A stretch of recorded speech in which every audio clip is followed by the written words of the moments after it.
ముందుగా hit TV చూస్తున్న ప్రేక్షకులందరికీ మరి నమస్కారం. మరి ఈ 6వ నెల జూన్ మాసంలో ద్వాదశ రాశుల వారందరికీ కూడా వాళ్ళ స్థితిగతులు ఎలా ఉండబోతున్నాయి, వాళ్ళ రాశి ఫలితాలు ఎలా ఉండబోతున్నాయి అని క్లియర్ గా కూడా మీకు ఎక్స్ప్లెయిన్ చేయడానికి ఈ రోజు మా హిట్ టీవీ స్టూడియోలో మన ముందున్నారు గట్టుపల్లి సురేష్ బాబు గారు, ఐకాన్ ఆస్ట్రాలజర్. మరి అడిగి తెలుసుకుందామా? నమస్తే గురుగారు. జై శ్రీమన్నారాయణ. గురువు గారు, నెక్స్ట్ తదుపరి రాశి తులారాశి. ఈ తులారాశి వాళ్ళకి మరి ఈ 6వ నెల అంటే జూన్ మాసంలో వాళ్ళ రాశి ఫలితాలు ఎలా ఉండబోతున్నాయి అంటారు? ద్వాదశ రాశుల్లో ఒకటి తులారాశి. ఈ Yes. యొక్క 2020 సంవత్సరం జూన్ మాసంలో మనకి రాశి ఫలాల్లో తీసుకున్నట్లయితే కనుక వారికి సంబంధించినటువంటి స్థితిగతులు, వారికి గ్రహరీత్యా దోషాలు ఏమైనా ఉంటే కూడా, ఇంకోటి తులారాశి వారికి గోచార ప్రకారంగా కూడా వారికి కొన్ని రకాల దోషాలు అనేది పుట్టుకతో వచ్చేటువంటి దోషాలు కూడా ఎక్కువగా కనిపిస్తూ ఉంటాయి. తులారాశిలో స్త్రీలు పురుషులు ఎవరు పుట్టినా సరే వారికి గ్రహరీత్యా దోషాలు అనేది ఖచ్చితంగా కనిపిస్తూ ఉంటాయి. అక్కడ వారు పుట్టినప్పుడు శాంతి చేయించుకుంటే ఒకలా ఉంటారు, ఉమ్, శాంతి చేయించుకోలేకపోతే ఇంకోలా ఉంటుంది. ఉమ్, వారికి ఆ సంబంధించినటువంటి జాతకం వల్ల వారి ఇంట్లో పెద్దవారికి కూడా ఇబ్బంది కలిగేటువంటి అవకాశాలు ఉన్నాయి. కాబట్టి ఏమైనా అక్కడ దోషాలు తీర్చుకున్నటువంటి వారు ఎవరైనా ఉంటే ఖచ్చితంగా ఈ జూన్ మాసంలో తీర్చుకున్నట్టయితే, ఉమ్, ఆ గ్రహశాంతి చేయించుకున్నట్టయితే ఎంత వయసు ఉన్న వారికైనా సరే ఆ గ్రహశాంతి తీర్చుకోవడం వలన, ఈ జూన్ మాసంలో తీర్చుకోవడం వలన ఏమైందంటే జ్యేష్ఠ మాసంలో అవుతుంది అనమాట. జూన్ మాసం జ్యేష్ఠ మాసం వస్తుంది. ఉమ్, ఆ ఆషాఢ జ్యేష్ఠ మాసంలో ఏదైనా సరే గ్రహరీత్యా దోషాలుండి తీర్చుకున్నట్లయితే కనుక ఆ గ్రహరీత్యా దోషాలకి పరిహారం కూడా త్వరగా లభిస్తుంది. ఓకే. దానికోసం చెప్పడం జరుగుతోంది. ఇకపోతే స్వతహాగా వీరికి వచ్చేటువంటి దోషాలు ఏంటంటే కలత్ర దోషం ఒకటి వస్తుంది, కుజు దోషం ఒకటి వస్తుంది. ఉమ్, వీరికి గోచార ప్రకారంగా ఇంకోటి ఏమొస్తుందంటే కనుక పూర్వీకుల శాపం. ఉమ్, ఈ మూడు అయితే కనుక ఖచ్చితంగా తులారాశి వారికి అయితే సొంతం. అది ఓకే. పుట్టడంతోనే ఏదో ఒకటి అయితే ఖచ్చితంగా ఉంటుంది. అందుకనే తులారాశి వారు ప్రతి ఒక్కరికి కూడా మళ్ళీ చెప్తున్నాను, ఈ ఒక జూన్ మాసంలో ఆ గ్రహశాంతి చేయించుకోవాలి. దానికి సంబంధించిన దానాలు పంతులు గారి వద్ద ఇచ్చేసేయాలి. ఉమ్, అవి చేయించుకోవడం ద్వారా మళ్ళీ వీరి జీవితం మళ్ళీ రన్నింగ్ అవుతుందనమాట. బ్లూ ఫినిక్స్ అంటారు. ఓకే. అంటే గద్ద బ్లూగా ఉంటుంది గద్ద. ఉమ్, ఆ గద్ద మనకి చాలా రేర్‌గా దొరుకుతుంది. ఉమ్, గద్ద ఎట్లా ఉంటుందంటే పట్టుదల ఎక్కువ గద్దకి. అంటే ఈ తులారాశి వాళ్ళని బ్లూ ఫినిక్స్ అంటారు. ఓహో. అది ఎందుకు అంటే ఈ గద్ద ఏం చేస్తదంటే, ఈ గద్దకి ఆయుష్ వచ్చేసి 60 సంవత్సరాలు ఉంటుంది. గద్ద ఆయుష్ 60 సంవత్సరాలు. మామూలుగా అయితే 100 ఏళ్ళు కాదు, 1000 ఏళ్ళు ఉంటది గద్ద. కానీ 60 సంవత్సరాల కిందే మనం పరిగణనలో తీసుకోవాలి. ఓకే. అయితే ఈ గద్దకి ఏమవుద్దంటే పిల్లలు పుడతారు. ఉమ్, కొడుకులో, కూతుళ్ళో పుడుతుంటారు. వారికి పిల్లలు పుడతారు. మనవరాళ్ళు, మనవళ్ళు అవుతారు. వారికి పిల్లలు పుడతారు. అప్పటి వరకి గద్ద ఎగురుతూనే ఉంటది. ఆ, ఆ వయసు ఎక్కువ పడిన తర్వాత, సగపాట వయసు 30 సంవత్సరాలు వచ్చిన తర్వాత ఆ గద్దకి ఏమవుద్దంటే ఈ యొక్క రెక్కలుంటాయి, అవి మొద్దుబారిపోతాయి. ఈ కొమ్ము ఉంటది, అది ఉమ్, మొద్దుబారిపోద్ది. దానంతట అది ఆహారం తినలేదు. ఎక్కువ ఈ పిల్లలతో ఎగరలేదు. ఉమ్, ఎగరలేకపోవటం వల్ల ఈ మనవరాళ్ళు ఎగతాళి చేస్తూ ఉంటారు. మనవరాళ్ళు, మనవళ్ళు చూసావా నువ్వు ముసలిదానివైపోయావు, నువ్వు ఎగరలేకపోతున్నావు అనగానే, మాట కోసం అది పడలేక అక్కడ అందరిని వదిలేసి 6 నెలలు ఎళ్ళిపోతది. ఓకే. బాగా వినాలి అందరూ. ఈ గద్ద 6 నెలలు ఎళ్ళిపోతది. ఆ, ఎళ్ళిపోయి ఏం చేస్తదంటే బాగా కొండలుంటాయి గదా! ఉమ్, ఈ కొండ సట్టులుండే దగ్గరికి ఎళ్ళిపోద్ది. హ్మ్. ఎవ్వరికి చెప్పదు. ఈ హ్మ్. మనవరాళ్ళు, ఈ సంతానానికి ఎవరికీ చెప్పదు. ఉమ్, చెప్పకుండా ఎళ్ళిపోయిద్ది. వీళ్ళు ఎతుకుతూనే ఉంటారు. ఉమ్, ఎళ్ళిపోయేసి ఆ కొండ సట్టుల మధ్యన బతుకుతది. ఉమ్, అక్కడ ఏం చేస్తది, ఈ రెక్కల్ని కొండ సట్లు కొట్టేసి మళ్ళీ షార్ప్‌గా చేసుకుంటది. ముక్కు, రెక్కల్ని ఉమ్, షార్ప్ చేసుకుంటే మళ్ళీ వయస్సయిపోతది. మళ్ళీ వయస్సయ్యి మళ్ళీ వచ్చేసిద్ది తిరిగి. అంటే 6 నెలల పాటు ఎళ్ళిపోయేసి ఆ రెక్కలకేసి కొండ సట్లు బండలకేసి గుడ్డుకునిద్దనమాట. ఆ రెక్కలు అన్నీ విడిపోతాయి. విడిపోయేసి మళ్ళీ కొత్తగా కొత్త రెక్కలు వస్తాయి. కొత్త రెక్కలొస్తాయి. ముక్కు గూడా కుడతది. అవును. ఆ కొండ సట్టుకి కొట్టిద్దనమాట. రాసుకుంటది. ఉమ్, ఉమ్, రాసుకోగానే మళ్ళీ ముక్కు షార్ప్ అయిపోద్ది. ఉమ్, అప్పుడు అది వెయిట్ తగ్గుతది. ఇప్పుడు మనలాగా పొట్ట లావవ్వటం, ఒబెసిటీ వచ్చేసి లావవ్వటం ఉండదు వాటికి. ఉమ్, వాటికి లావయ్యేది, బరువయ్యేది ఏందంటే రెక్కలు, ముక్కు.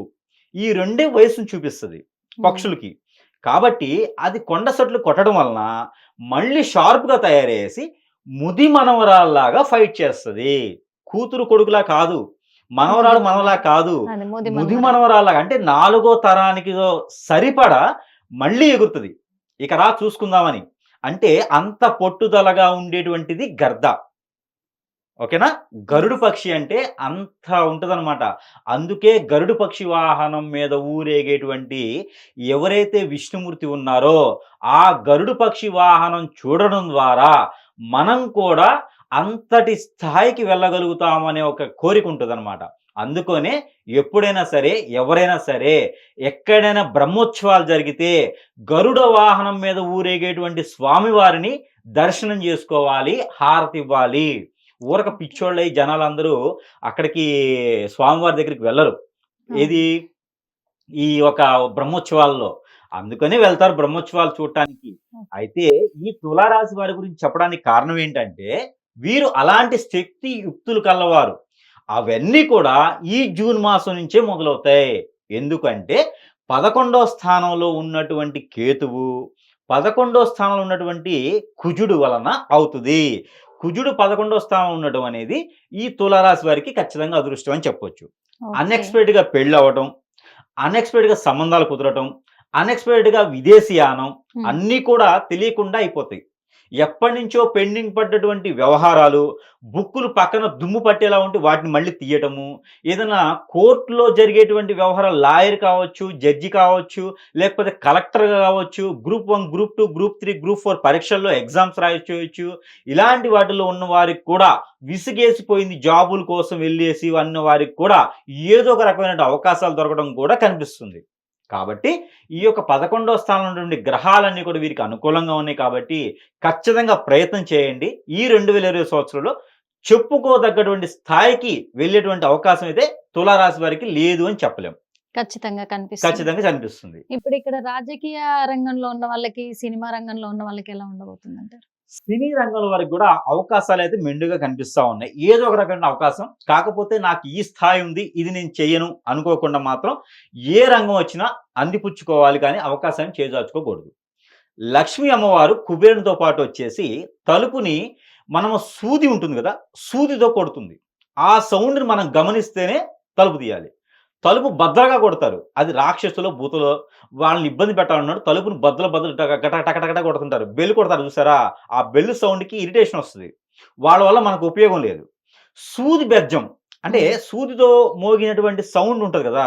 అది ఇంపార్టెంటు. హ్మ్. అందుకని ఆ సూది బెజ్జం గూడా ఎంతైతే ఇంపార్టెంటో, ఆ సూది సౌండ్ గూడా ఇంపార్టెంటే కాబట్టి, మనకి దొరికినటువంటి చిన్న అవకాశం గూడా అందిపుచ్చుకొని వెళ్తే గనక, ఆ అవకాశం ద్వారా మరొక 10 అవకాశాలు వచ్చేటువంటి అవకాశం ఉంది కాబట్టి, ఆ అవకాశం చేజార్చుకోకుండా ఉన్నంత వరకి బావుంటుంది సినీ రంగంలో ఉన్న వారికి, తులారాశి వారికి. ఇకపోతే రాజకీయ రంగంలో వారికి కూడా ఇలానే యథావిధిగా ఉంది. ఎలాంటి పదవొచ్చినా, ఎలాంటి అవకాశం వచ్చినా కూడా ఖచ్చితంగా వాళ్ళు నిర్వర్తించుకుంటే రానున్నటువంటి కాలంలో వారే పేరు, ప్రఖ్యాత, హోదా అన్నీ వారికి ఆటోమేటిక్‌గా వచ్చేస్తాయి. కాబట్టి ఏ రంగంలో ఉన్న వారికైనా అది చిన్న పనా, పెద్ద పనా అని చూసుకోకుండా మాత్రం మనం చేయాల్సిన న్యాయం మనం చేస్తే తులారాశి వారు అద్భుతమైనటువంటి ప్రతిఫలాలు పొందేటువంటి అవకాశం ఈ జూన్ మాసం నుంచి మొదలవుతుంది. మరి రాశి వాళ్ళకి ఆళ్ళు చేయాల్సిన రెమెడీస్ గాని, వాళ్ళకు కలిసొచ్చే సంఖ్య, రంగు ఎలా ఉండబోతున్నాయండి? ఇకపోతే తులారాశి వారికి అదృష్ట సంఖ్య హ్మ్. 9, 4. హ్మ్. ఈ మాసం మొత్తం గూడా ఈ 9, 4 వారికి అదృష్ట సంఖ్య అని చెప్పొచ్చు. ఇకపోతే వారికి కలిసొచ్చేటువంటి వర్ణం హ్మ్. Gold colour, silver colour. ఈ 2 ఓకే. గూడా వారికి కలిసొచ్చేటువంటి వర్ణం. ఇకపోతే వారికి ఒక స్టోన్ సబ్‌క్యూర్ స్టోన్స్ అనేది వీరికి కూడా బాగా కలిసొస్తుంది. దాంట్లో వీరికి మెర్క్యూర్ స్టోన్ అనేది వీరికి అద్భుతంగా కలిసొస్తుంది. వీరేదైనా చేతిలో పెట్టుకున్నా, జేబులో పెట్టుకున్నా, మాలగా ధరించినా, కంఠమాలేసుకున్నా గూడా వీరికి మెర్క్యూర్ అనేది బాగా కలిసొస్తుంది స్టోన్. ఇకపోతే వీటితో పాటు కలిసొచ్చేటువంటి వారం. శుక్రవారం, బుధవారం వీరికి అద్భుతంగా కలిసొస్తుంది. ఇక వీరు ప్రతిరోజు చేయవలసినటువంటి రెమెడీ. హ్మ్. వారంలో ఒక రోజైనా వీరు ఖచ్చితంగా చేస్తే సరిపోతుంది. వీరికి చెరుకు రసం, హ్మ్. చెరుకు రసంతో పాటు పన్నీరు, హ్మ్. దాంట్లో కుంకుమ పువ్వేసి, ఆ ఒక మిశ్రమాన్ని రావి చెట్టు, వేప చెట్టు కలిసున్నటువంటి మొదల్లో అది టెంపుల్‌లో ఉన్నా వెగేయొచ్చు. ఎక్కడైనా బయటున్న చోట 2 కలిసున్నటువంటి పాదిలో గనక అవి 3 చుట్లు తిరుగుతూ అవి పోయాలి. మన కోరికలు తీరేందుకని చెప్పాలి. రావి చెట్టు, వేప చెట్టు. 2 కలిసున్న దగ్గర అవి మొదట్లో పోయాలి. కోరికలు తీర్చడానికని చెప్పొచ్చు. ఇది సాయంత్రం 4 గంటలలోపు చేయొచ్చు. 4 గంటల తర్వాత చేయకూడదు. హ్మ్. ఇదొక రెమెడీ. వారంలో ఒక రోజైతే చేసేవారైతే బుధవారం రోజు చేయాలి. లేదా గురువారం అయినా చేయొచ్చు. ఇకపోతే మేడి చెట్టు ఎక్కడైనా ఆలయాల్లో ఉంటే, హ్మ్. ఆ మేడి చెట్టు కింద దీపం పెట్టాలి. అది ఎలాగా? అంటే ఈ మేడి చెట్టు కింద పెట్టేటువంటి దీపం పిండి దీపమై ఉండాలి. అది మనకి వరిపిండి దొరుకుతుంది. ఈ వరిపిండిని ముద్దలా చేసి, దాన్ని ప్రమిదలా చేసి, దానిలో నూనె పోసేసి దీపారాధన చేయాలి. కోకోనట్ ఆయిల్ గాని, ఆవు నెయ్యి గాని పోయొచ్చు. ఒక 2 ఒత్తులేసి దీపారాధన చేస్తే వీరికి మంచి జరుగుతుంది. కోరికలు తీరేదానికి మాత్రమే ఇవి. ఇకపోతే దోషాలు తీరడానికి ఒక 1/2 కిలో నల్ల నువ్వులు, ఒక 1/2 కిలో తెల్ల ఆవాలు, ఒక 1/2 కిలో జొన్నలు. ఈ 3 కూడా మనకి మనంగా తల మీద పెట్టుకొని ఒక 5 నిమిషాలు తల చుట్టూ దిష్టి తీసుకొని పారేటువంటి నీటిలో వేయాలి. ఇవి దోషాలు పోవాలని. గ్రహరీత్య దోషాలు, నరదోష్టి, నరఘోష, ప్రకృతి నుంచి వచ్చే దోషాలు అన్నీ కూడా పోవాలి. ఆరోగ్యం బాగుండాలి, ఆర్థికంగా బాగుండాలనుకొని ఇవి చేయాలి. ఇది ప్రతిరోజు చేయాల్సిన రెమెడీ ఏంటంటే కనుక వీరికి ఈ యొక్క కర్పూరం బిళ్ళలు దొరుకుతాయి. మనకి హారతిచ్చే కర్పూరం అంటారు. అందులో కర్పూరం, ముద్ద కర్పూరం, హారతి కర్పూరం, పచ్చ కర్పూరం ఏది దొరికినా పర్లా. ఒక చిన్న బిళ్ళ తీసుకొని ప్రతిరోజు కూడా తనకి తానే దిష్టి తీసుకోవాలి. క్లాక్ వైజ్గా తీసుకొని కాల్ చేయాలి. ఇంట్లో అయినా చేయొచ్చు. కాల్ చేసుకోవాలి. ఇది అంటే దిష్టి తీసుకున్న తర్వాత నేల మీద పెట్టి కాల్చాలి. కాల్ చేసుకోవాలంటే ఒంటి మీద పెట్టి కాల్చుకోకూడదు. అంటే కాల్చుకోవాలంటే గురువు గారు చెప్పారు కదా, చేతులు పెట్టుకుని కాల్చుకొని నేను భక్తుని అనుకోకూడదండి. ఇది దిష్టి తీసింది బయట ఎక్కడ పెట్టి కాల్చేసేయాలి. ఇది చేసుకోవాలి. ఇకపోతే వీరికి ప్రతి మాసంలో లాగానే ఈ మాసంలో కూడా పరిహారం మనకు నెంబర్స్ అనేది గ్రహాల నుంచి మంచి జరిగేదానికి గ్రహాల నుంచి తీసినటువంటి నెంబర్ కూడా ఇవ్వడం జరుగుతుంది. అది పాలన రూపంగా చేసుకోవాలి. ఇకపోతే తులారాశి వారు ప్రతిరోజు పారాయణం చేసుకోవాల్సినటువంటి నెంబర్ 7942-194. ఇది వచ్చేసి 7942-194. ఇది 120 టైమ్స్ ప్రతిరోజు పారాయణం చేయాలి. ఇకపోతే ఎలా చేయాలి అంటే కనుక చేతులు కాజు, జీడిపప్పు ఉంటుంది కదా, జీడిపప్పు కానీ, బాదం పప్పు కానీ, కిస్మిస్ కానీ, ఈ మూటిలో ఏదైనా సరే ఒక వస్తువు, ఒక 5 గింజలు తీసుకొని ప్రతిరోజు పారాయణం చేసి అవి సేవించుకోవాలి. సేవించినట్టయితే వీరికి అద్భుతమైనటువంటి ప్రతిఫలాన్ని అనేది కనిపిస్తూ ఉంది. ఈ రకమైనటువంటి పరిహారాలు చేసుకుంటూ ఈ జూన్ మాసంలో మనం అనుకున్నటువంటిగా ఈ యొక్క తులారాశి వారు కూడా అదృష్టవంతులయ్యేదానికి అవకాశం అనేది ఖచ్చితంగా కనిపిస్తుంది. థ్యాంక్ యూ సో మచ్ గురువు గారు. హిట్ టీవీ యాప్, ఇందులో short news, live news, entertainment shows, movies, digital magazines తో పాటు మీ జిల్లా వార్తలను కూడా ఫ్రీగా చూడొచ్చు. ఇంకెందుకు ఆలస్యం, వెంటనే హిట్ టీవీ యాప్ ని డౌన్లోడ్ చేసుకుని ఫ్రీగా ఎంటర్టైన్మెంట్ పొందండి. Hit TV app. Hit TV app. Please download hit TV app. Hit TV app ని ఫ్రీగా డౌన్లోడ్ చేసుకొని ఎంజాయ్ చేయండి. మీకు నచ్చిన ఎంటర్టైన్మెంట్ కోసం హిట్ టీవీ యాప్ ని ఫ్రీగా డౌన్లోడ్ చేసుకుని ఎంజాయ్ చేయండి. హిట్ టీవీ యాప్ ని డౌన్లోడ్ చేసుకుని ఆస్వాదించండి, ఆశీర్వదించండి. ఇంతమంది సెలబ్రిటీలు హిట్ టీవీ యాప్ ని డౌన్లోడ్ చేసుకోండి అని చెప్తున్నారంటే ఎంత మంచి యాప్ ఆలోచించండి. అమెరికా అమెరికా అమెరికా అమెరికాలో చదవాలనుకునే వాళ్ళకి విశ్వసనీయమైన పేరు మన శౌర్య కన్సల్టెన్సీ. UK లో 1 year masters. UK లో 1 year masters. 2 years work permit up to 5 years visa. Contact Saurya Consultancy. Contact 89851 89851.